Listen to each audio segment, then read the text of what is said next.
Morning and welcome to Morning Coffee with Brigid. I'm Brigid Burke and today is the 18th of November 2024. So I may give it a minute here to see who jumps into the live stream and who joins me this morning.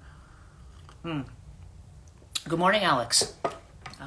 Happy Monday, I guess. I guess it depends on your perspective. Good morning, Joanne. And hello, Sam. Good morning / afternoon. Yeah, I guess it's just noon. And now I'm going to start with this already, right? Today we're at the 18th of November. Good morning. Happy Monday. Another day is a good day. Well, there you go, right? That's right. Another day's a good day. As I say, beats the alternative.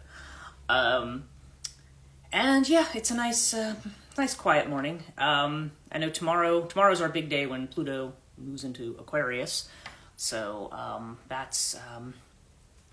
it's interesting. I was up at 5 today, so I was doing a bunch of readings this morning, and as I was doing these readings, it was there's a few different things, and I'll probably tell you about some of them, but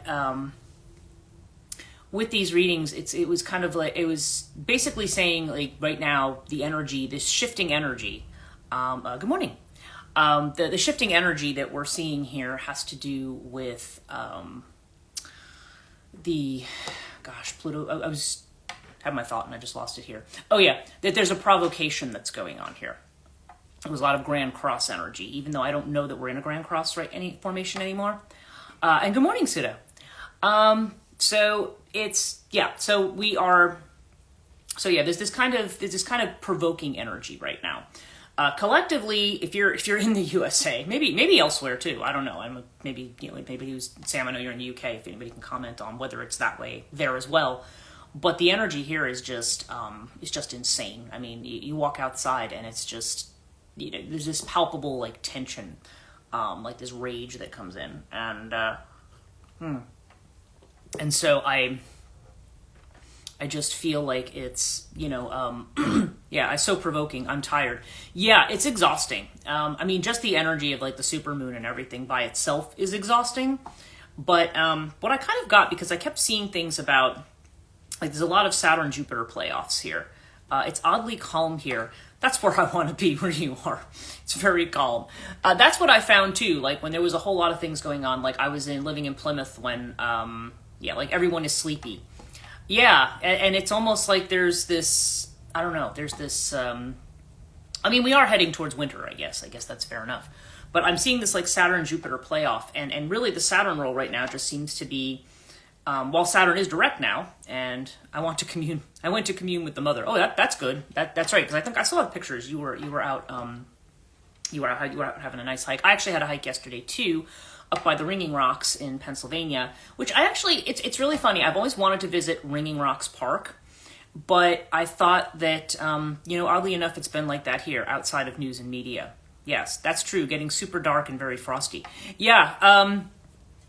Well, that's just it. When you're kind of in a certain space, it's very calm, but then I will find it's almost like, you know what it is? You know what it reminds me of? It's almost it's like those zombie movies where they have the wall built up and the people inside the wall, it's nice and quiet, but it's right on the outside of the wall.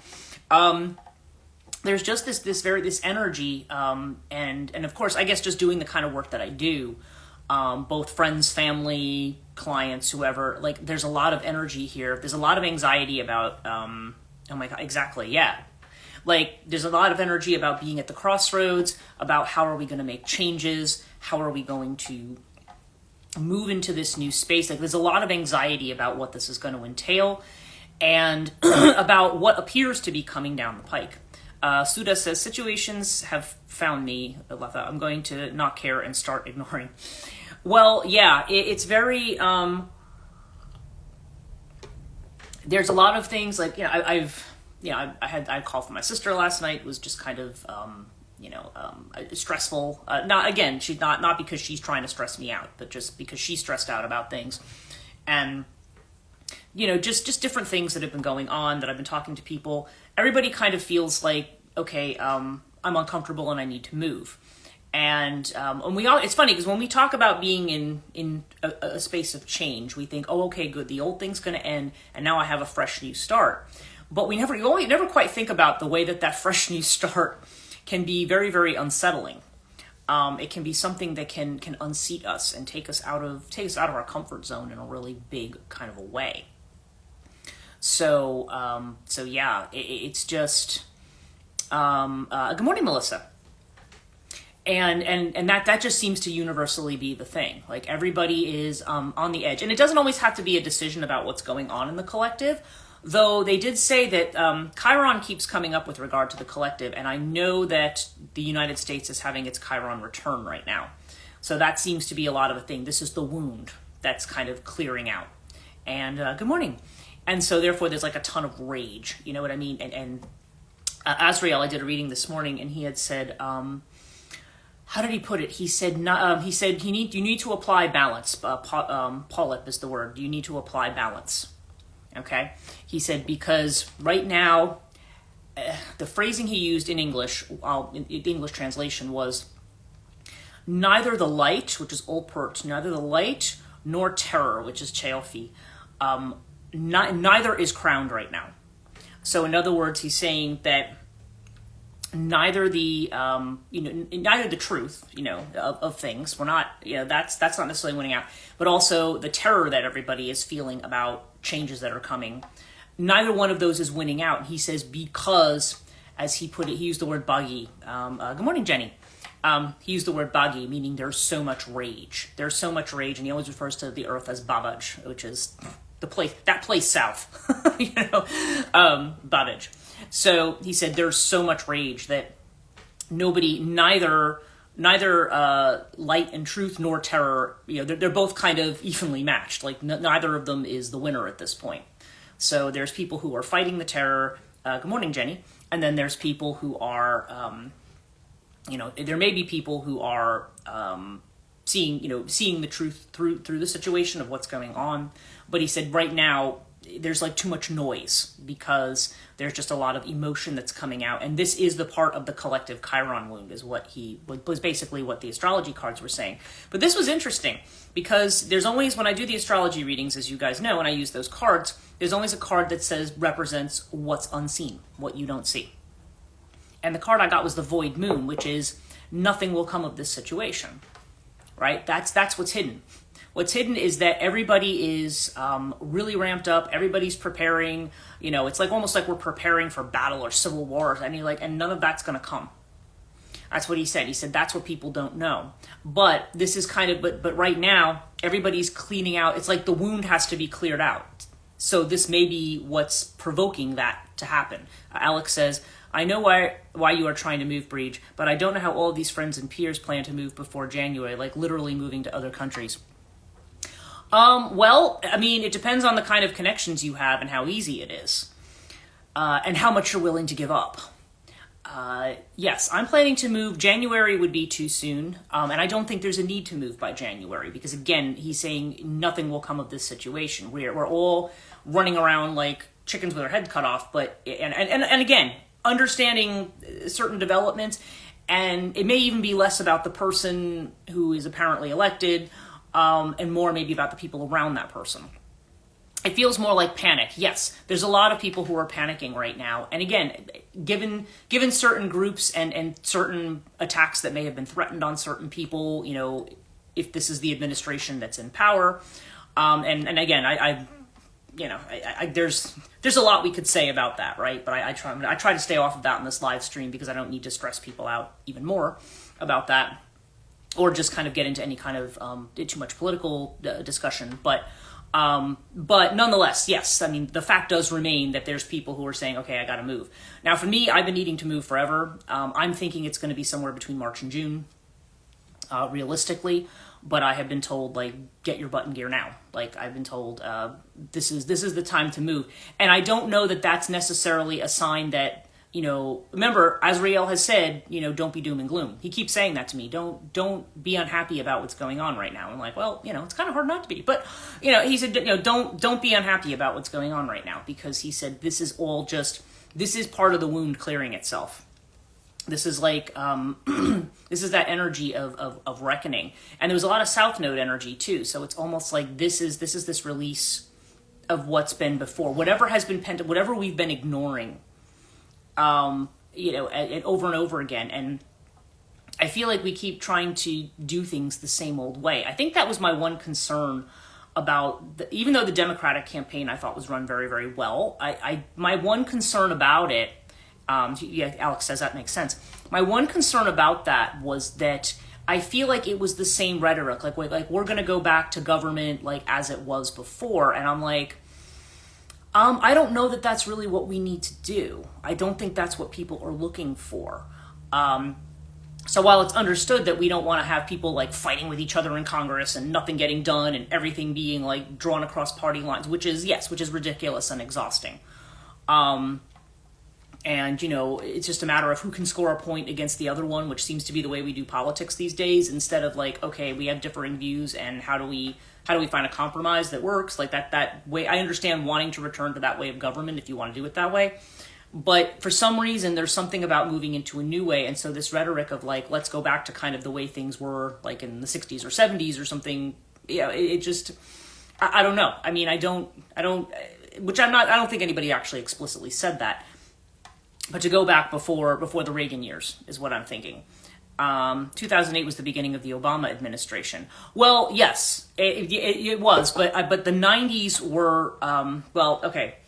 I'm thinking of Clinton years in the 90s, okay, and all the chaos. That's to me the first time that I started to see this kind of moral inflection in government, where now we had this idea.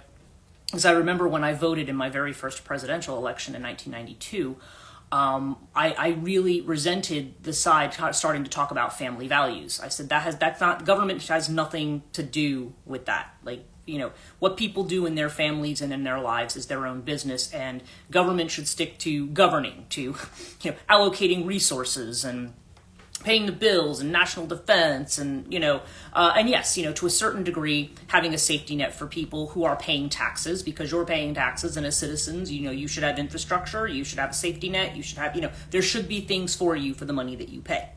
Understanding that we are not a socialist country, but we have always kind of worked well with a mixture of capitalism and socialism, because things like Medicare and Social Security are more socialist type programs. But now it's like, and of course, that's the thing too. People are like, oh, are they going to take those away? Because there are people who have been saying that they want to do that. So there's a lot of people in panic for a lot of reasons, and I don't think they're all bad reasons, okay? The idea of this idea of 60% tariffs on China. I mean, auto parts stores, everything, they're like, okay, get ready for prices to go up way up next year, like, because if they have to import, it's going to be the businesses that are paying that tariff, not China. So it's like, I don't know. Anyway, I understand why people are concerned about things, and that's just the tip of the iceberg. There's a lot more there to look at and unpack, but again, I'm trying very hard not to look at it. The message that I have been getting is just stay in the center, just stay in balance.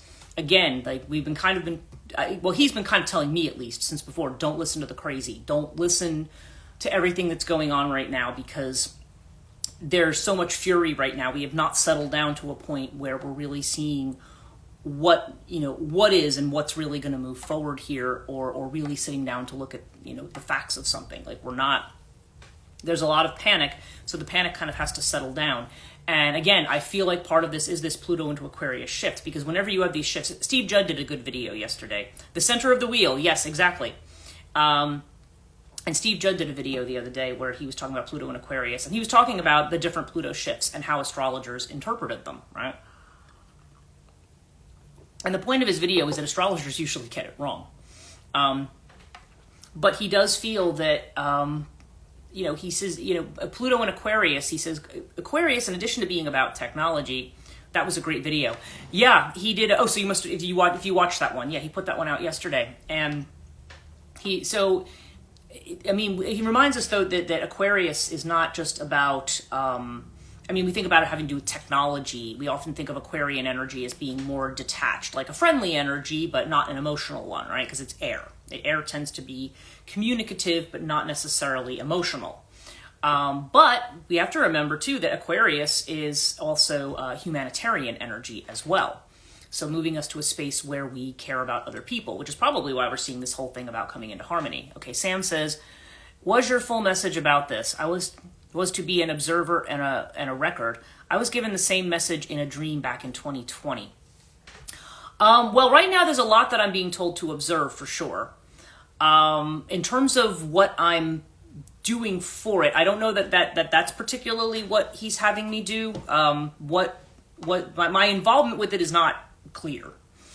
But it seems to maybe have more something to do with the kind of service that I'm going to be providing to people in the world, or why my path is changing to what it is. Because I was taking a walk with somebody yesterday who was I'm a devotee, and she had said, she says, transition services are something people are going to need, because everybody's going to be in transition in some way or another, no matter where you are. And I said, well, maybe, yeah. That's a thing. It's a matter of how big does the community expand to. I mean, we have a community here. How big does that expand? And again, but I also feel like doing the therapist thing, I'm from what I'm seeing in the UK, I'm much happier with what I'm seeing about my options as opposed to the USA. So that makes sense. Maybe the message about recording is a message for me to write my freaking book. Maybe, yeah. Well, I do get a lot of messages about writing too, yes. And I think writing is, yeah, totally. I forget, one of my readings that I did this week, I forget who it was. Was it Cancer? Or was it Leo? I'm trying to remember who it was, but there was somebody who had very strong, like, time to get writing energy in that reading. And of course, I don't know. I'll be posting those later today. I just can't remember who it was, but I remember seeing a lot about writing, and writing particularly something that might be of a more academic nature rather than maybe fiction writing or something like that. So yeah, maybe. I mean, if whatever that sign was is strongly aspected somewhere in your chart, that could pertain to you. Because as we know, when we look at general readings, sometimes if there's a particular aspect, like right now, I actually look a lot at Aquarius readings because Pluto in Aquarius Aquarius is my North Node, and Pluto's conjuncting it. So that's another reason I think I'm being pushed towards the North Node, towards the new. But as Azrael says too, he says you have to make sure working in the West before working in the East. So in other words, what are you ending before you have the new beginning? Cancer is in my third house. Okay, so communication, Mercury energy. Yeah, I mean, right? That could be writing, speaking, all that kind of stuff. So yeah, that may be what it is, because I feel like that was the one that was there was a lot about writing and creative projects there potentially. So interesting. Yeah, so we're all kind of feeling our way as to what this energy is going to mean, but I think we're not going to all know it right off. There's this sense of, and it's hard to be patient when you're in an uncomfortable space. It's like, how long can you sit there and stand the discomfort, until finally you're like, okay, enough, So I think that's why we're told meditation, keeping in balance, not allowing ourselves to be caught up in the rigmarole of what's going on right now. But I just thought it was interesting that they're saying kind of the hidden thing here is that, a lot of this is not going to come to anything in terms of in terms of our worst fears. Okay.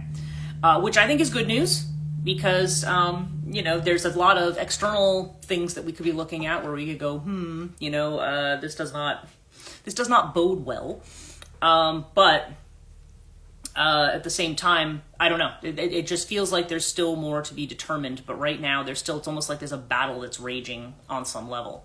And Alex says, that's good news. Yeah, that is good news. And that's the kind of news that I'm hanging on to right now, saying, okay, this is what I'm being told by Azrael. And he actually said to me, I promise you there will not be a continuance. And I think he actually said talks of him. So, yeah. And I don't know that means anything, nefarious, you know what I mean? I don't think it necessarily means like a death or anything like that, but just that it's going to be the end of this energy. And, and the really toxic aspect of that energy. So, so that's what he says. But to use the word Isro, I promise. I promise that this is going to be the end of it. So we're, like I said, but we are kind of in the middle of it right now. And weirdly, it's almost like he's saying, enjoy the beauty of where you are right now. Enjoy the wonder of it. And it kind of gets me back to what Campbell had said at one point. As I remember, he made had the line, "The horror is the foreground to a wonder." Okay, and it's like that somehow, even when things are in total chaos, it's like there's or if they're painful or anxiety causing, somehow when you look at the broader scheme of the game of life, of the game of existence, you have to kind of marvel at the whole game. And he says, and that's why he's saying, you want to take a little bit of a distance from it, because that's the space where you can hear and see, like, really where this wheel is turning, like where it's going, without getting dizzy. That's the thing, you go around the edge, you're dizzy. You can't figure out where you're going. That's so Plutonian, yeah, isn't it? But that's the thing. And he said, right now there's just still some stuff that's finishing up, because it's not about our individual karmas. It's about the national karma, okay? And that's what we're experiencing right now, according to what he said. He gave me a really long message this morning, and that was part of it. But when I would pull cards, I was getting like South Node energy, I was getting Saturn energy, but the outcome is more Jupiter energy. So love that though, because I felt that beauty and wonder. Yeah, I mean, it's still, fundamentally, we're still in the same world that we were in. It's just a matter of the political climate may or may not have shifted. The political climate's exploded, okay? And to me, regardless of who you support, the political climate's exploded, okay? There's no getting away from that. But it's, so I don't know. It's almost like, it's like I know somebody who just had to go in the hospital with appendicitis. It's like the appendix is burst and now the surgery has to go on, There has to be, the poisons have been released into the system, so now they have to be cleared out. So it's, so we may have had a taste of this before, but now that we're at the end of the cycle, and again, we talk a lot about divine timing, that's the time in which all of this is going to, pull itself together, that this is the time when everything is going to we're finally going to figure out what's what. We're finally going to have the clarity. But again, it's kind of like every day we talk about it, so we always feel like, well, it's going to be tomorrow, right? But it's not. It's one of those things that's going to come. I had messages the other day about timing, and maybe we talked about this yesterday, but the idea that everything is going to come in the time that it's supposed to come. That's how things work. Now it's interesting because I feel like I've had a lot of connection with my guru recently, because I don't always spend. I mean, I've been an Amma devotee for a long time, and of course, obviously, I saw her this summer, but I'm not. My main focus, like I said, now working with Azrael, working with Maka. It's like Amma's there, but I'm not like. And I don't get actively involved in the organization. And when I was speaking with this person yesterday, she was saying, yeah, we kind of had the same impression of the organization. So, there's a lot of things about her organization that leaves a lot to be desired. But nonetheless, it's more about her, as we've agreed, and not about the organization around her, around the people who are running things. Because even though she has a hand in everything, there's a lot that she does. There's a lot of these scenarios that are probably there just to see like how patient you are, just to see how you respond. Because a lot of times when you're dealing with this Kali energy, it's this kind of energy. It like pokes at you, it prods at you, it provokes you. It's the grand provoker. And so, we get tired of being provoked. We're just like, thinking old Rodney King from the 90s. Can't we all just get along? It's kind of, we just, but we don't. There's this constant provocation going on. And I think what we're being prodded to is to find that center point, to find that stillness and saying, don't be provoked by the outside. Because outside becomes a projection point for all of our fears, all of the things that we are terrified of, and all of the things that, that we don't like. And I mean, it's not, and again, I don't say that as a, she's saying 100% here, yeah. And I'm not saying that as a source of shame, because it's just a human thing to do. You know, you can't see yourself unless you look at your reflection, right? Otherwise, you don't, you know, we see ourselves reflected in things, but we don't always necessarily recognize it as our reflection. And that's just because of the kind of consciousness that's grown up in the society, you know, where the kind of system that we have for understanding and interpreting reality. So we're not really always good at recognizing what's, because even though I don't like to talk in terms of boundaries, there is a certain underlying unity. There is still, in our interactions with people, there are still certain places where we are going to move in, and then certain places where we're going to pull out, right? So there's kind of this back and forth here that goes on. Certain places where we are, I don't know. There's just certain places where we, losing my train of thought here. Basically, there's just certain places where we know that there's certain people who being around them may not be healthy for us. I mean, based on whatever it is that they're going through. It's not that you don't want to be supportive of people in times of need, but we are not obliged to do that for everybody. We're also entitled to our own feelings and emotions, and you know, everybody has a different tolerance of different things. So we need to be where we are. You know, we need to be in a space where we feel that we can tolerate certain things. You know, that we can. You know, we need to feel that we are in a space where we have the strength to do what it is that we need to do. And there's been a lot of things around ordinariness lately. You notice like a lot of Virgo energy's been coming up, a lot of sixth house, a lot of this is just about saying, okay, in this moment of panic, just worry about being ordinary. And try to find enough stillness here to be able to see what's going on.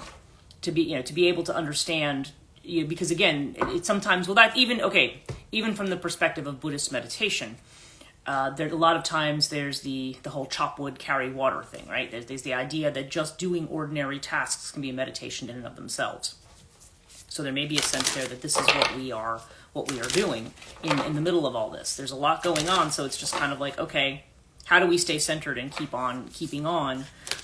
Because in doing that, there's also a lot about flow, like naturally flowing into the place that we need to be. And sometimes, you know, we hit places that are very unpleasant as a precursor to getting to where we want to be. That's not the way we think we're going to get to where we want to be. But sometimes unpleasantness can guide us in certain directions. Now, I was just talking about connecting more with the guru. And so one of the decks I wanted to use, and Suda says, I think it's a time of sitting and taking stock to understand beyond broad strokes.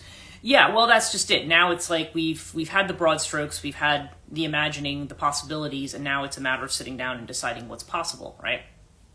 And recognizing that we still might not have all the information yet.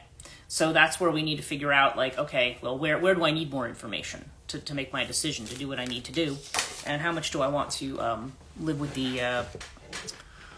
how much do I want to... do I need to take action now or do things based on what I know? Sorry, I just had a card fall down, and it always falls down on the left side where I have trouble moving. It's interesting. Okay, so I have this deck called A Yogic Path that a friend gave me as a gift. I think it was around COVID time, I seem to remember getting this. And I don't use this oracle very much, but I wanted to pull a card from this today because I'm feeling kind of like that there needs to be a little bit of a broader spiritual context for certain things. And the card that we have is Ahimsa, which is, of course, I know is the word for nonviolence. And so let me tell you what that what that means. And that is in, just got to find it in here. Here we go. Okay, so here's the meaning of this card. You have been observant of how your thoughts affect your actions and how your actions affect the quality of your life. Through actively changing your internal monologue, you're manifesting a heightened state of consciousness and a new paradigm. Continue to fine-tune your inner language to radiate compassion, joy, and peace. Even the most disciplined yogis still often look in the mirror and think negative thoughts about themselves, get frustrated when stuck in traffic, or speak words to a loved one that don't radiate pure love. Well, yeah, so in other words, no matter how spiritual you are, we still do these things, right? Because we're human. These moments are your guru, reminding you of where you still need to grow.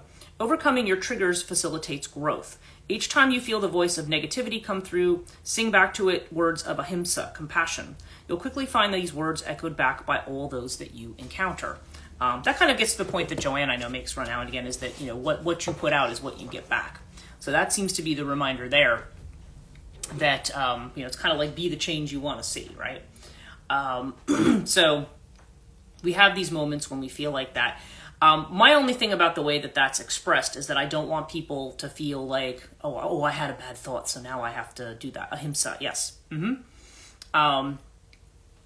So I have to, I have to immediately come in and correct myself.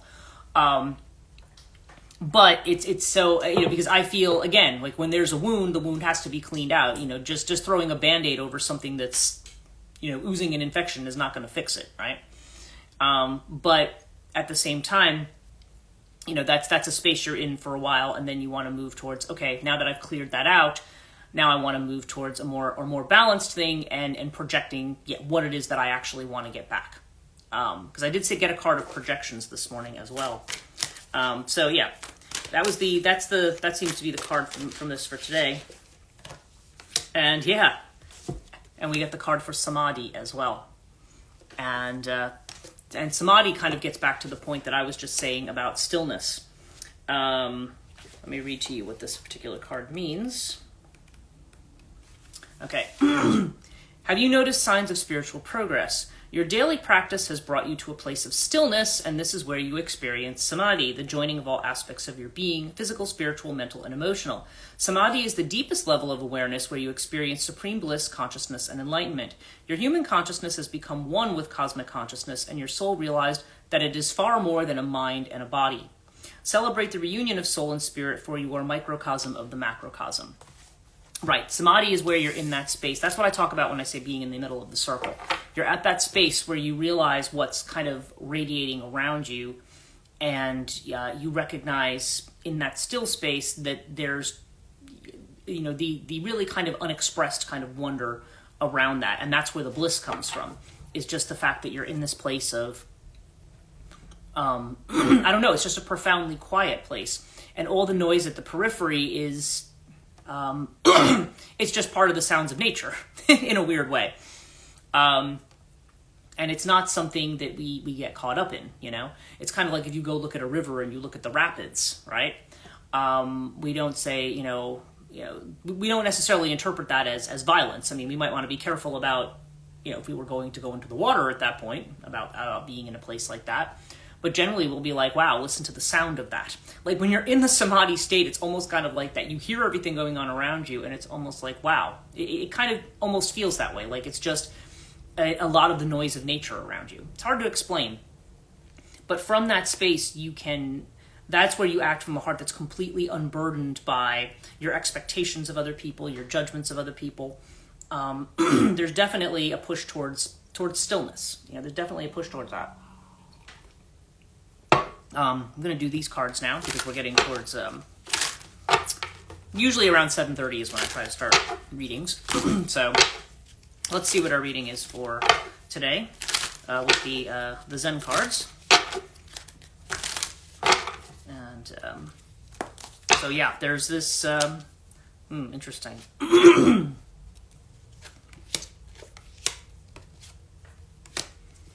All right, so yeah. Inner field, where are we starting from? Politics, right? We've got the snake card, we've got the politics card, right? And we've got the masks that people put on to hide certain things, or to, Seven of Swords, as we know, is when somebody may have an agenda and we don't see it. There's definitely that kind of a thing. Positively, Seven of Swords can be a card of negotiation, but we've been seeing this card a lot, and there's the sense that, somebody's Seven of Swords, somebody's playing kind of dirty behind the scenes. We could be playing dirty with ourselves behind the scenes. Like we could have that internal saboteur that comes up as well, because as we said, one reflects the other. Now the internal feeling of which we're unaware, this is interesting. We have the Queen of Pentacles, which came up, I think Trisha Weston's reading today had the Queen of Pentacles. Flowering, okay? you know, whatever it is inside of you that you are trying to create, which is the external feeling of which you are aware, is trying to bloom. Okay, we're trying to bloom. We are, you are moving into this space where you are trying to, yes, it's beautiful. Yeah, exactly. You got the beautiful lotus on this one too. And so this is idea of flowering into the person you are meant to be, so to speak. I mean, the person, even if you didn't want to use the word meant, to, you know, that's another word Azrael uses a lot, is hey, which is song, but your song that comes out. And the song doesn't have to be a literal song, okay? But it's what your voice wants to express. It's what wants to be expressed through you, okay? And there's a flowering there. I think we're at this point where, you know, for everything that maybe is chaotic that is going on, we are at this point of flowering. And the advice, you know, we've got the breakthrough card again. Okay, this is justice. This is coming through to your truth. This is coming through to see a truth of a situation. And with this breakthrough, you will have success. We have our Six of Wands card. Okay, there's the Riding the Tiger card. That we are successful. That we're having that breakthrough when we're able to see through this and see to the truth of things. And then we can we can come into our own flowering. Obviously, with both the Six of Wands and the King of Wands here, there's this fire energy. So there's this energy of creating. There's this energy of moving into the space where we are, you know, where you're able to, I don't know. I don't, okay. I like to be careful how I phrase this because I'm not a person who believes that we all necessarily have a purpose. I mean, we talk about the soul's purpose, right? Now, there may be certain work that we are doing, or a certain role that we're playing. Maybe it's a little bit more like Dharma, the idea that there's a certain role that we play, or that it is our soul's path to play. Whether or not it's part of a purpose or not, it's part of the game, really. So, but nonetheless, whatever it is, however we're meant to participate in this whole thing, it's like, okay, now this is like, you know, whatever was in seed before, like it's getting ready to flower. We're seeing that flowering come out. And you have to remember the Queen of Pentacles, too, is about an inner sense of security, too. That means there is an inner sense of being sure of who you are, being secure in who you are. And that's what I think we're all kind of moving towards here. And when we have that balance of perspective, it's not all just, you know, there's one tunnel, one way to look at the world, one way to do things. When we allow ourselves to expand out into that flowering, then then we are able to act in the world in the way that that feels harmonious, that feels like we are in tune with everything. I think I had read that somewhere, that there's this thing of whatever frequency you're on, whatever you're doing, if you're in a place that just feels, you will feel wrong and uncomfortable if you are not doing the right thing. There can be some discomfort when we have to change roles because we may think, oh, you know, I got used to the old thing. But we've been seeing a lot of that devil energy too, which says, you know, we stick to the old because it's literally the devil that you know. It's, you know, well, yeah, it sucks, but, you know, at least I know what to expect from this situation. I don't know what to expect from this other one. But it may be saying, well, you know, let go of that because the new situation is actually something that maybe allow you to truly come into being more truly who you are. Okay, so so interesting kind of a reading today. Let me see. I also have the. I'm gonna probably move this camera a little bit. It's also got my astrology cards here. I'm trying to see what's in front of me that I don't have to reach back to the shelf to get. Let's just see what our astrology cards are for today. Being we're going through such an intense astrological period right now.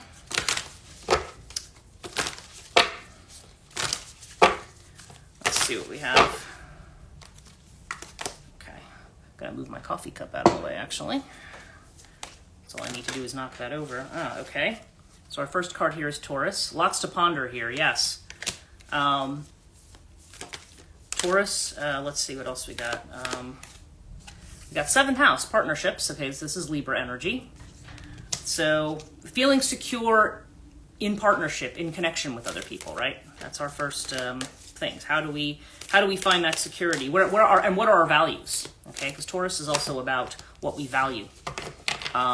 It's that Venus energy. And that's where I think a lot of us are feeling discomfort. We're thinking, okay, where are we going to be financially? Where are we going to be, with other things?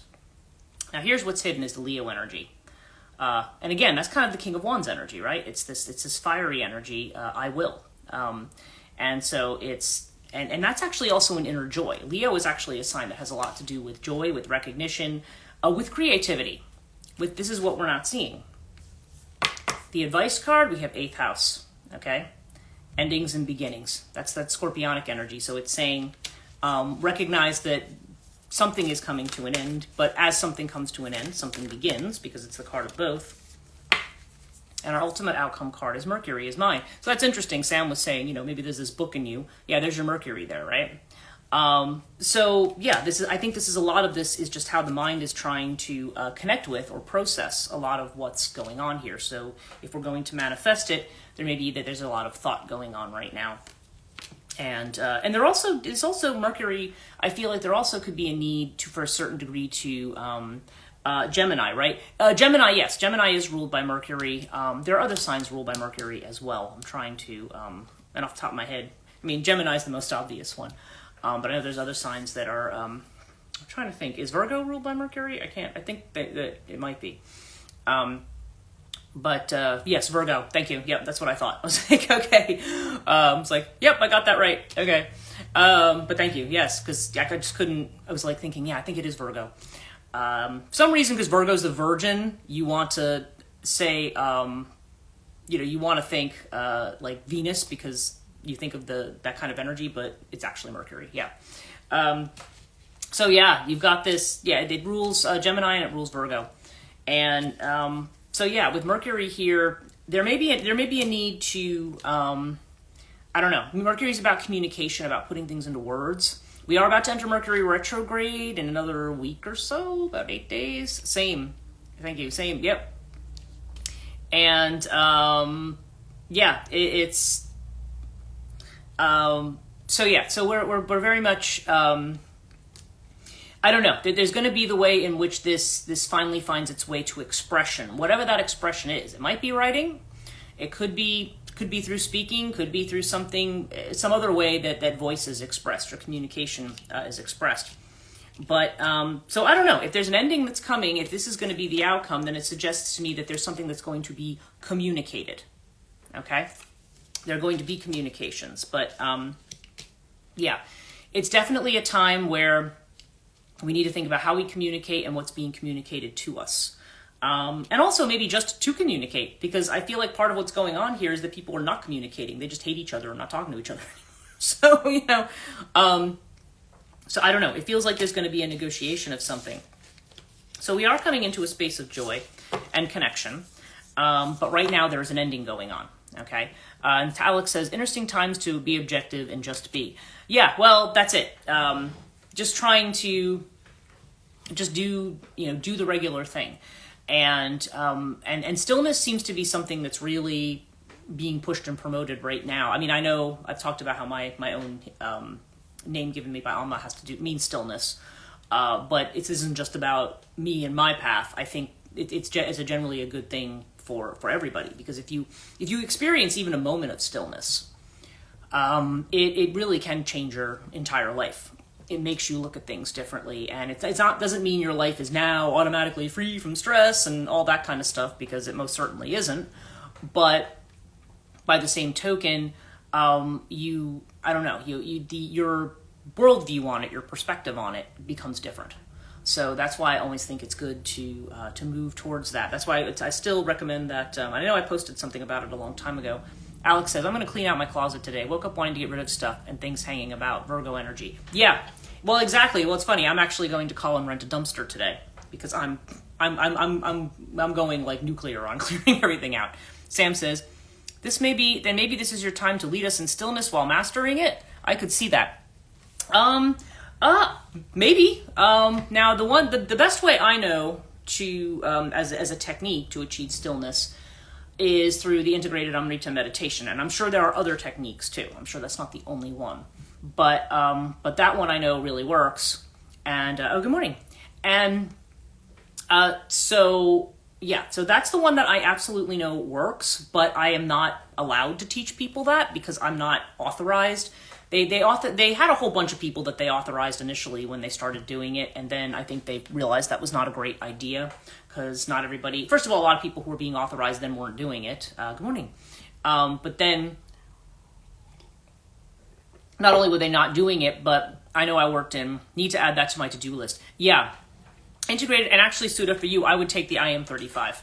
I actually think IM35 is better than IM20. I've taken both classes. IM35, though, I learned it originally back in 2003, 2004. Whenever the technique was first introduced, I learned it in person with Rama Devi, who was kind of the head of that program. I don't know if she still is, but she's from the California ashram. But that one, and again, you don't have to be an Amma devotee to learn the technique.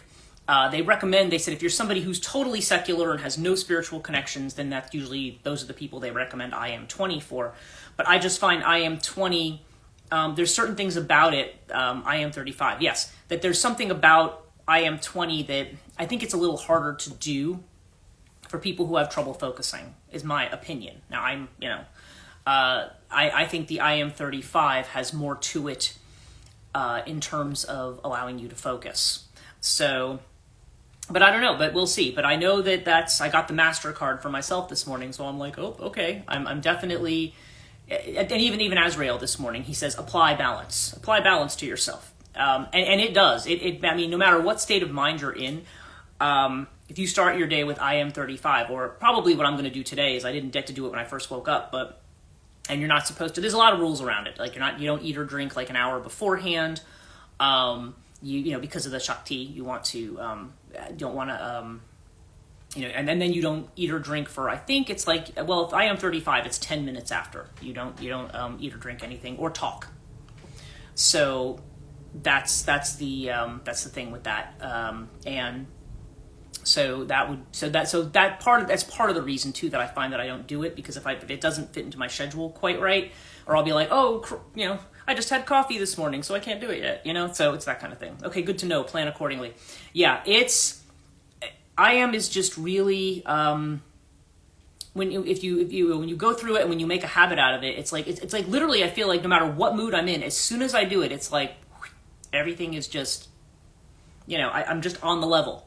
I wouldn't say I experience a state of samadhi every time I do it, because that's just something that comes in and out very, it's more of a rare phenomenon when it happens. It happened more often though, the more that I did the meditation, but you just kind of can get into a space where things it's just suddenly you can clear the mind. Spiritual cleansing, or at least cleansing of thought.